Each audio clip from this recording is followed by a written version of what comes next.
နဲ့တလိษံနဲ့ဘာကွာလဲတဲ့တိษံလူကလူအများကြီးအဆင့်တန်းတွေကွာတယ်ပေါ့နော်တိษံကိုတတ်လဲရတယ်ဘာလို့ရတယ်လူကအထက်ကနေတယ်ပေါ့အဲ့လိုတိษံနဲ့လူနဲ့ဘာကွာလဲလို့မင်းရင်လူကအရာရာတိษံနဲ့တာတာလို့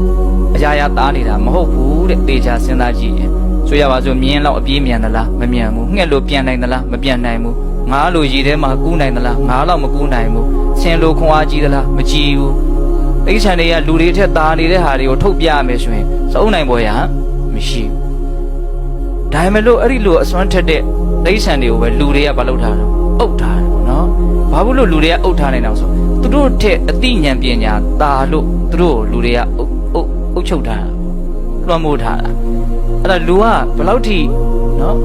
တိษံနဲ့တာတယ်ဘာတွေတာတယ်ပညာရှင်တွေစီစစ်ထားတာရှိတယ်ပေါ့နော်ဘာတာတယ်ဆိုရင်၃မျိုးတာတယ်တဲ့အဲ့ဒါပေါင်းဆိုအကြောင်းအကျိုးကိုခွဲခြမ်းပြီးတော့သိတဲ့ပညာတာတယ်ဒါလို့ရင်ဒါဖြစ်မယ်ဟုတ်လားဒါမလို့ရင်ဒါမဖြစ်ဘူးအကြောင်းအကျိုးကိုလူတွေကသိတယ်တိษံတွေလည်းနည်းနည်းတော့သိတယ်ဒါပေမဲ့လူတွေကိုဘယ်လိုမှမမှီဘူးဟုတ်လားပြီးတော့ကိုချင်းတေလာလူတွေမှာရှိတဲ့ကိုချင်းတရားတိษံတွေမှာကိုချင်းတရားဆိုတာမရှိဘူးပြီးတော့အလှအပအနုပညာဖန်တီးနိုင်စွမ်းခံစားနိုင်စွမ်းလူတွေမှာရှိတဲ့တိษံတွေမှာမရှိဘူးဒီ၃မျိုးလူတွေကတာတယ်အထူးသဖြင့်အကြောင်းအကျိုးကိုခွဲခြမ်းပြီးတော့ဝေဖန်နိုင်တဲ့ပညာရှိလို့